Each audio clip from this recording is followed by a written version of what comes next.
This is typical of love. Can't wait anymore, won't wait, I need to tell you how.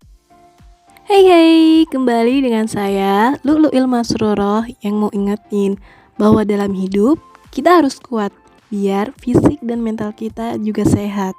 Ngomong-ngomong tentang kesehatan mental, pasti nggak asing nih dengan istilah fobia. Fobia sendiri adalah ketakutan yang berlebihan terhadap objek dan situasi tertentu. Biasanya, rasa takut ini tidak sebanding dengan ancamannya. Seseorang dengan gangguan fobia tidak kehilangan realistis. Mereka biasanya tahu bahwa ketakutan yang dialami berlebihan dan tidak pada tempatnya. Kira-kira nih, kalau ditanya, kapan nikah? Kira-kira ini termasuk fobia nggak ya? Lanjut ke materi. Lah, di sini aku mau sampein bahwa kita bisa loh mengurangi fobia. Usaha untuk mengurangi fobia itu dapat dilakukan dengan teknik desensitisasi yang berasal dari pendekatan konseling behavior. Di mana dalam konseling behavior itu memandang bahwa fobia diperoleh seseorang melalui peristiwa yang tidak mengenakan yang pernah dialami. Oleh karena itu, untuk mengurangi atau menurunkan fobia harus melalui usaha yang dikondisikan pula, sehingga fobia dapat berakhir bisa dengan menggunakan teknik desensitisasi sistemik. Ayo, udah pada tahu belum nih apa itu desensitisasi sistemik? Desensitisasi sistemik sendiri adalah teknik yang digunakan untuk melemahkan respon terhadap stimulus yang tidak menyenangkan dan mengenalkan stimulus yang menyenangkan. Mudahnya, desensitisasi sistemik ini bisa membuat orang mempunyai cara pandang yang berbeda terhadap objek atau peristiwa yang ditakutinya. Tentunya, pandangan itu menjadi lebih positif atau bisa dia terima. Terus di mana nih tahapan dalam teknik ini? Menurut Mubarok berpendapat bahwa terdapat 4 tahap utama dalam teknik desensitisasi ini. Yang pertama, konselor dan klien mendaftar situasi apa saja yang menyebabkan klien itu diserang perasaan cemas, kemudian menyusunnya secara hierarki, mulai dari yang paling ringan sampai ke yang paling berat.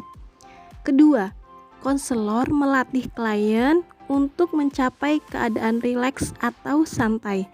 Hal ini dilakukan melalui prosedur khusus yang disebut relaksasi. Yang ketiga, konselor melatih klien untuk membentuk respon-respon antagonis yang dapat menghambat perasaan cemas. Ini dapat dilakukan melalui prosedur imagery. Prosedur imagery sendiri yaitu adalah prosedur yang melatih klien untuk membayangkan situasi lain yang menyenangkan pada saat konselor menyajikan situasi yang menimbulkan kecemasan. Yang keempat, pelaksanaan intervensi.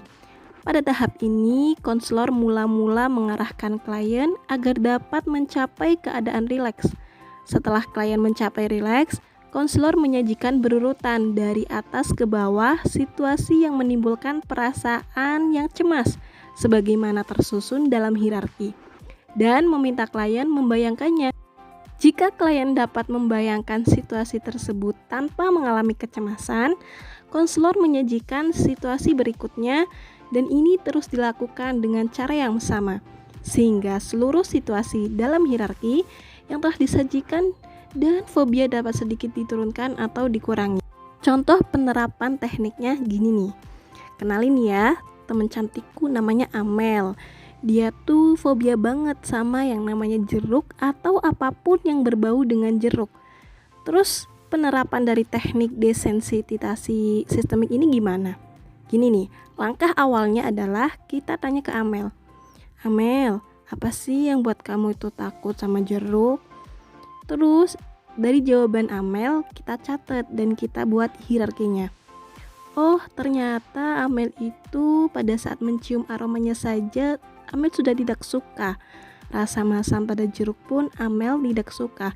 Dan ternyata yang membuat Amel itu fobia sama jeruk adalah gara-gara dia itu pernah tersedak dan biji jeruknya menyangkut ke tenggorokan. Itu membuat dia merasa kesakitan. Sejak saat itulah Amel jadi takut. Setelah kita tahu alasan dan hierarkinya, langkah kedua adalah kita ajak Amel buat relax dulu nih, biar Amel ini merasa santai. Kita dengerin lagu kesukaannya. Kita tanya, Mel, kamu suka lagu apa?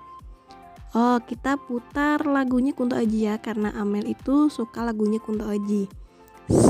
Amel udah relax nih ya. Terus kita lanjut ke langkah yang ketiga. Kita ajak Amel membayangkan pandangan terbalik tentang jeruk yang dia takuti. Kita tanya nih, Mel, kamu tahu kan kalau nggak semua jeruk itu rasanya masam. Banyak kok yang rasanya manis. Terus ya jeruk itu punya segudang manfaat, terutama vitamin C dari jeruk itu sangat berguna untuk tubuh kita. Lah kalau kamu takut kesedak, kamu bisa makan jeruk dengan di blender terlebih dahulu.